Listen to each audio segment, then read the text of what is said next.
I'm Gabriela Fresquez, and this is Radar 2020. It's no surprise that after months of stay-at-home orders and rampant unemployment, most of us are still reeling from business losses, pay cuts, and the ever-increasing feeling that we're birthing a generation of hypochondriacs, germaphobes, and doomsday preppers. Personally, I identify with all three. Most of us are struggling to maintain our sanity, much less pay the rent, especially people who were already struggling prior to the pandemic or are living paycheck to paycheck. I've been there. It sucks. I still keep a box of 99-cent Easy Mac in my pantry just to #never forget. But the truth is, food insecurity has become so widespread that in barrios throughout the country, community organizers have had to come to the rescue. One of my main goals when I placed this fridge here was that there was no stigma attached to it. So whether you're the flyest girl on the block or you're the person that might need the most financial help on the block, this fridge is for everybody. It's a fridge that is open to the public 24 hours a day, 7 days a week, and anyone and everyone is able to donate food and retrieve food at any time. When the pandemic hit and you understand that people are now, they're not working, their finances are different, that's gonna even put that into more effect, because now you have a community that has less access to good food and vegetables, or food and vegetables, produce in general, and now you have the same community that has less income now because of a pandemic. The three co-founders for the Barrio Fridge is Jasmine Johnson, Daryl Carter Johnson, and myself, Chantel Campbell. Oh yeah! What you got for you today? It was very important for me to make sure that my community was getting more than what the politicians were allotting to us or I'm glad providing. that somebody's doing something for the community. God bless. And when you pair the wealth gap in this country with a global pandemic and a lack of access to PPP loans, you end up with this. This is an emergency. We're talking about families that are going to be on the streets. We really need relief now. I was trying to cancel rent way before it was cool. Clearly, the message has caught on. And yes, the CDC placed a nationwide eviction moratorium through the end of the year. But here's the thing, it's not automatic.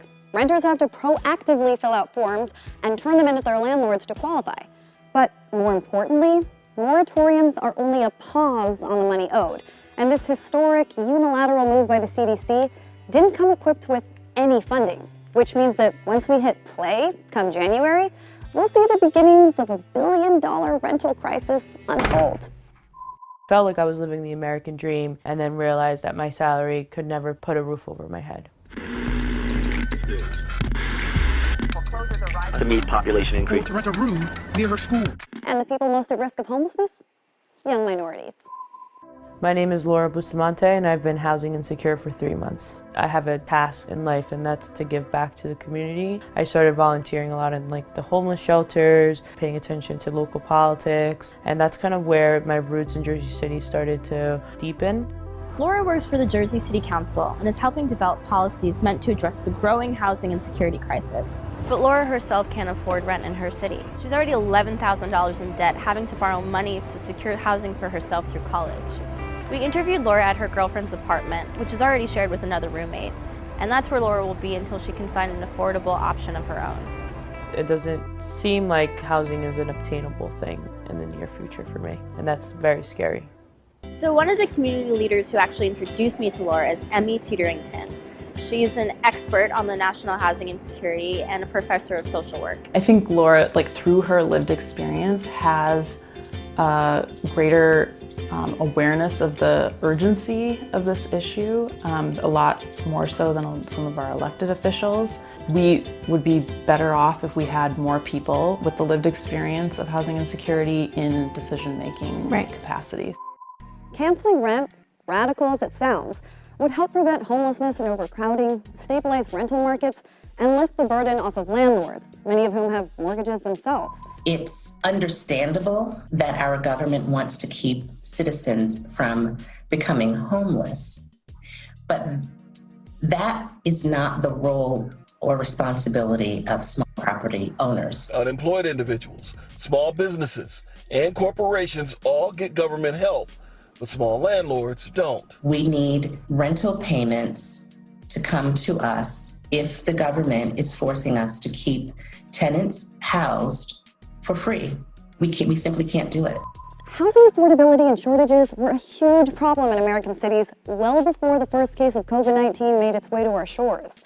The rent crisis no longer just applies to places like New York, LA, or San Francisco. It exists in rural areas, the Midwest, the South, and is largely driven by wage stagnation and increased housing costs. While the government has offered some relief in the form of a stimulus package, if you're a member of a mixed-status household, you're probably feeling like the redheaded stepchild right now. And it's become abundantly clear how the government feels about gingers. I'm here in LA's Garment District, a place once dedicated to the production of high-end fashion, but because of the pandemic, had to begin producing face masks instead. Overnight, this invisible workforce of undocumented immigrants became our essential workers. But while most essential workers are showered of praise and appreciation, families like Rocio Perez's remained in the shadows, and once again, the government failed to include them in the CARES Act. When I first started hearing about the virus and the possibility that it might turn into a pandemic, I grew anxious. Knowing the potential risk of telling your story, being that your parents are undocumented, why did you decide to come out and tell it? So the CARES Act was passed by the federal government back in March. It provided $1,200 checks to Americans with Social Security numbers.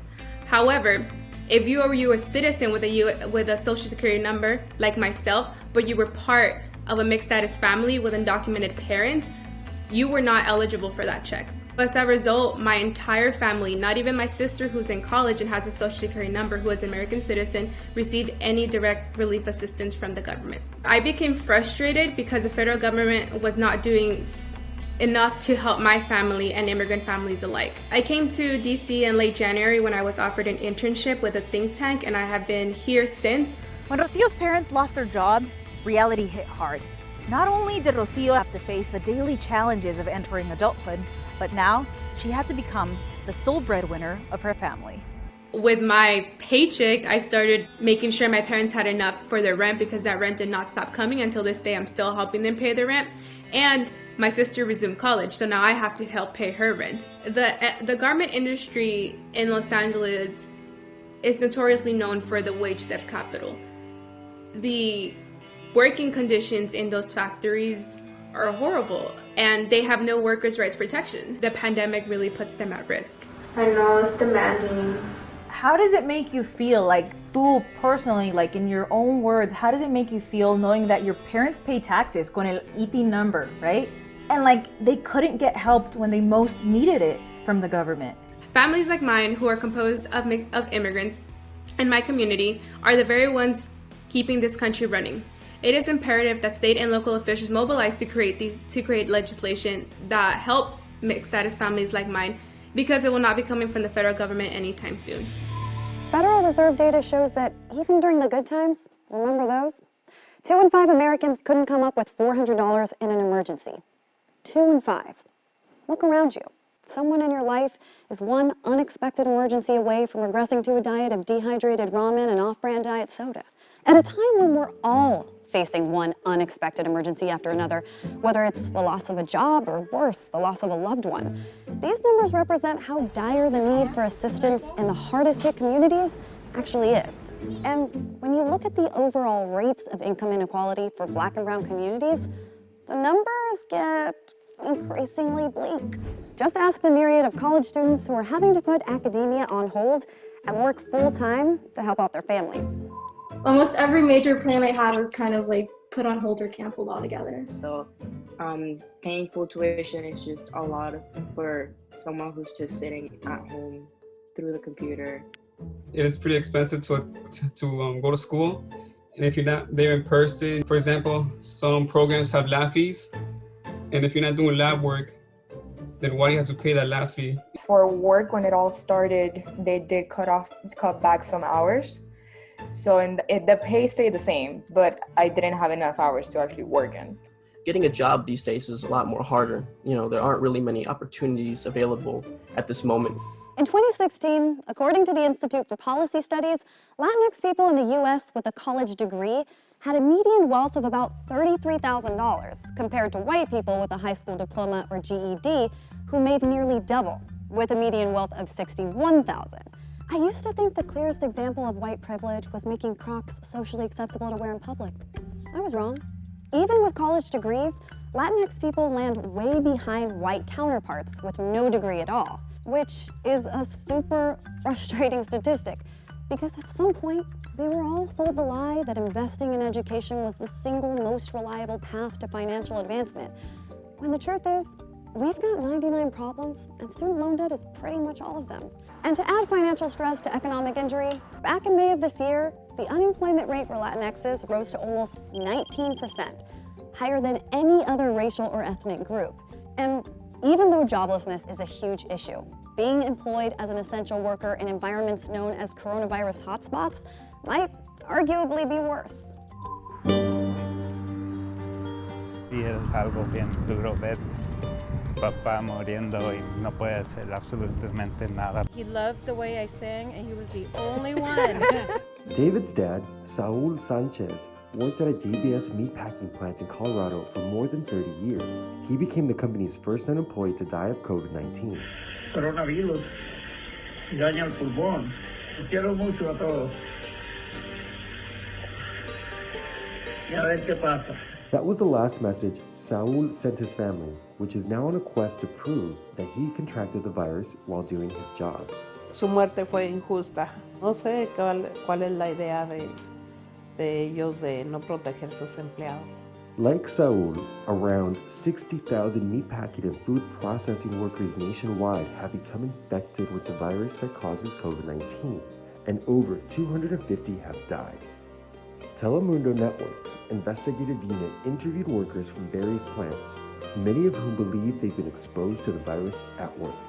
Hay gente que los puedes escuchar tosiendo dentro o cuando estamos en el baño. Some complain they were sent home with no pay.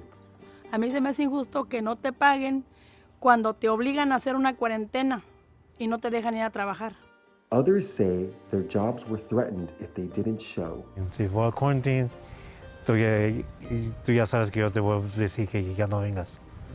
The plant says they've elevated security measures, and Tyson granted the investigative unit access to see for themselves.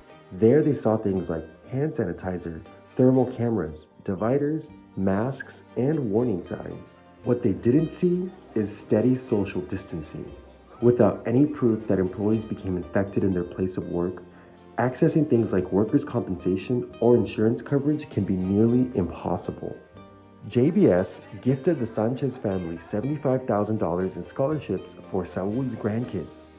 The company says the workers' insurance coverage should assist the families impacted, but some families' insurance claims are being denied for lack of proof that the illness was work-related. ¿Usted cree que se contagió ahí? Yo sé que se contagió allí. When asked whether they consider the deaths of employees who died of COVID-19 as having anything to do with their line of work, Tyson's HR VP dismissed the notion. No, I don't think that one can characterize a loss that way. Our team members spend about 8.5 hours at work. The rest of the hours in the day are spent elsewhere. If by now you're contemplating exiting your screen to numb out on a true crime marathon or a YouTube tutorial on how to grow weed indoors, I don't blame you. And I also kind of admire you because I get it. No one likes to be reminded of all the things we can't control during a pandemic when it seems like everything that makes life manageable has been upended. But there are solutions and policies that can help minimize these divides as well as the long-term economic fallout caused by the coronavirus. According to Pew Research, 2/3 of Americans who agree the wealth gap is a problem believe we need major changes to our economic system. And I promise, it's not just the Bernie bros. We sat down with Yali Nunez, Director of Hispanic Media for the GOP, to talk about these inequities and what her candidate is doing to address them. I think at this point, and we do have to recognize that the Hispanic community was hit by this pandemic in an unexpected way and in a bigger way than other communities, because many of our Hispanics work in the front lines at hospitals or hotels and places where they're more exposed to the virus. But I think that the measures that have been taken for all Americans coming from the White House and implemented by the CDCs, I think those have helped a lot. President Trump ordered a meat processing plant to stay open at the peak of the pandemic. Do you think specifically his decision to order meat processing plants to stay open was a good decision? Well, those are decisions that are taken at a higher level, and I imagine that they have the reasons to do it. As if the financial distress of the pandemic wasn't enough, Americans married to undocumented immigrants were excluded from receiving stimulus checks for themselves and for their US-born children. Do you think this is acceptable, that they should be left out? I think our immigration system is broken. It's been broken for so long, and every single time that Republicans try to implement a solution for it in Congress and they go to the table with Democrats give excuses. We need to find a solution for things like that not to happen. Senator Marco Rubio, who you actually worked with in the past, attempted to remedy this and push for mixed status families to be included in a potential round 2 stimulus. But in fact, the GOP shot him down on this measure. I admire the diversity that we're having these days in the party, and that the Senator Rubio tried to work on that issue is a clear proof that we all in the Republican Party have the diversity of opinions. Just to be clear, you don't agree with Marco Rubio's stance when it comes to that measure? No, I'm not saying that I don't agree. I just think right now in the middle of the pandemic, there's other priorities to the things that need to be done. I would love to see families with mixed status receive support, but obviously right now what takes priority coming from what we've seen in this stimulus package is the people that are living here legally. We're going to have to register these folks. Not everyone agrees. Meet Jorge Neri, senior advisor for the Biden campaign. I asked him about their campaign's plan to close the wealth gap. Thank you for being with us on Radar 2020. Thank you for having me. The wealth gap in this country continues to widen. Are there any specific policies that he believes would really address that economic divide? What we've seen is that this presidency has worked for the wealthy and hasn't worked for the working class. And what our plan really is to help increase funding to Title I schools, so we help bridge that educational gap that we see in communities. Help create access to home ownership for the Latino communities. I want to know what Biden's plan is in terms of the student loan debt crisis in this country. If there will be student loan debt forgiveness under a Biden administration, because I know myself and many Latinos and non-Latinos out there have that as a daily obstacle to homeownership. Now during COVID, where some people are unemployed and are dealing with these loans that they have to pay. Under a Biden administration, he understands that and is going to work closely to help figure out ways to be able to help lift some of that burden off of students. We can't just wave a wand and make everything disappear, right? That's not how it works. I know that Joe Biden is for rent forgiveness and not just deferment, but how would we accomplish something like this financially without hurting landlords who obviously have their own mortgages to pay, and who fronts the bill?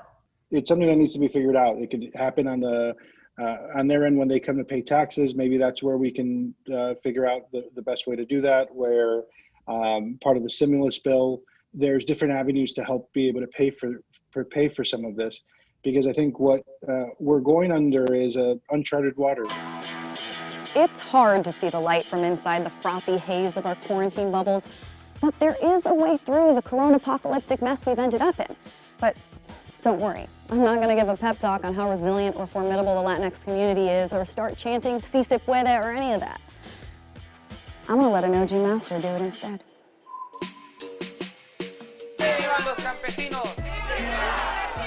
The movement is being attacked to take away the right to strike at harvest time. The time that we first started our first struggle, and in our boycott and in our strike.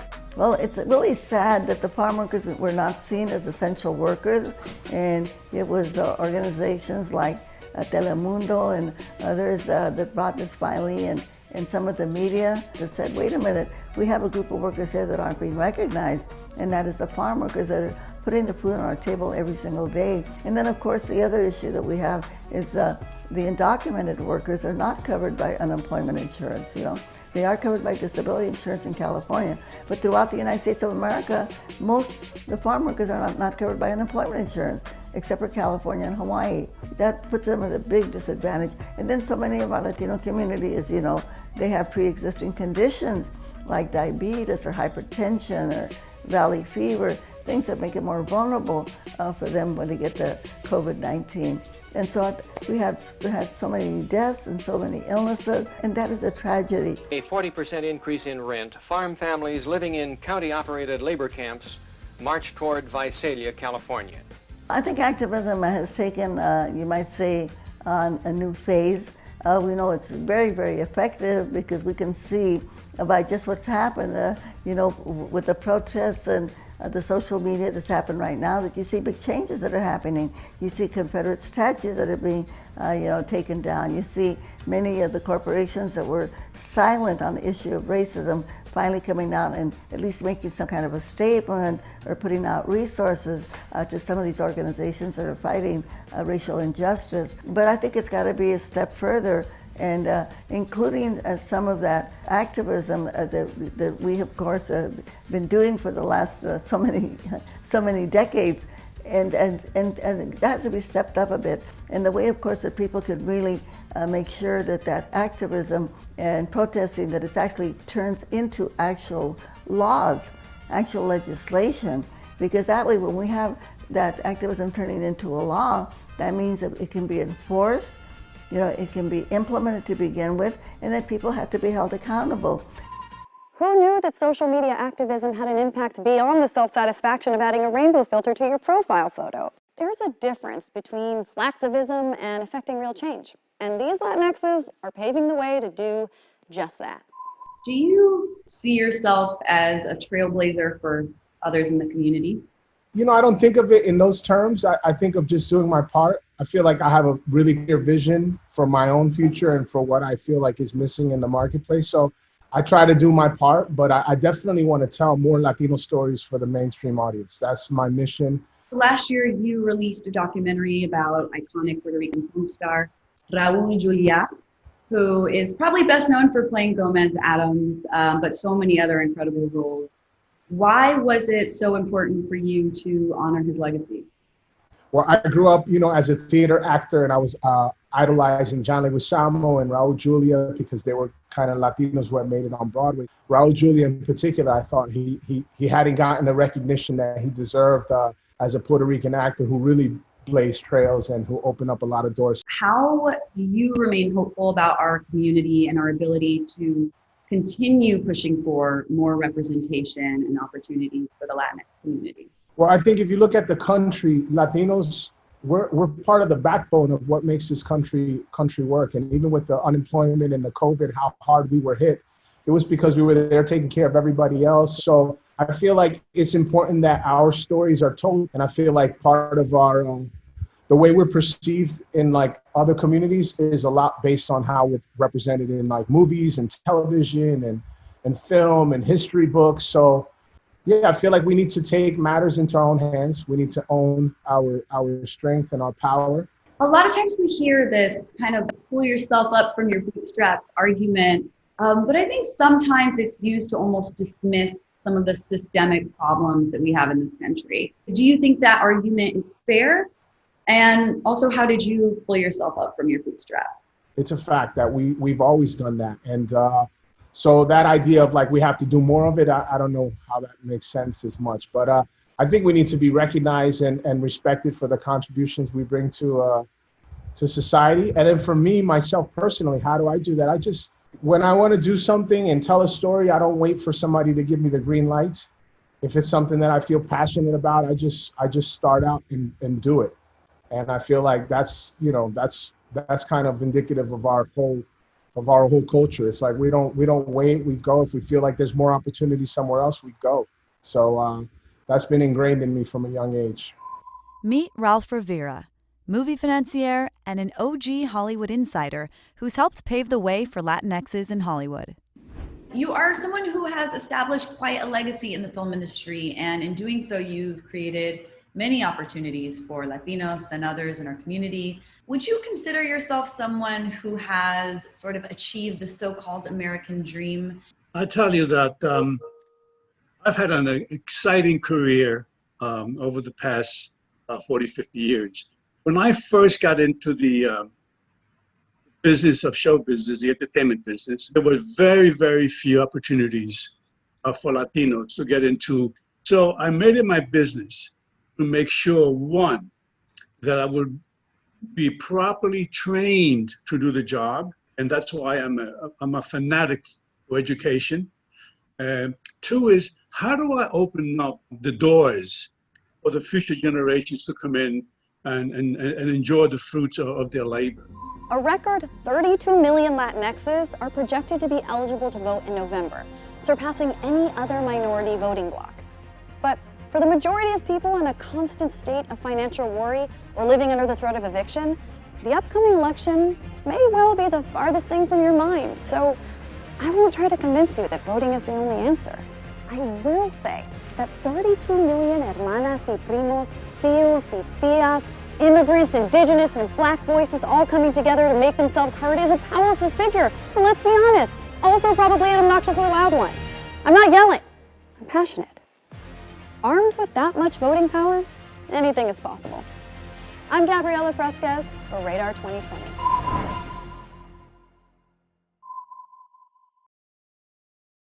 Thanks for watching Radar 2020. Please like, subscribe, and comment down below, and let us know what issues are important to you. But only the important ones, because the frivolous ones are like so 2019.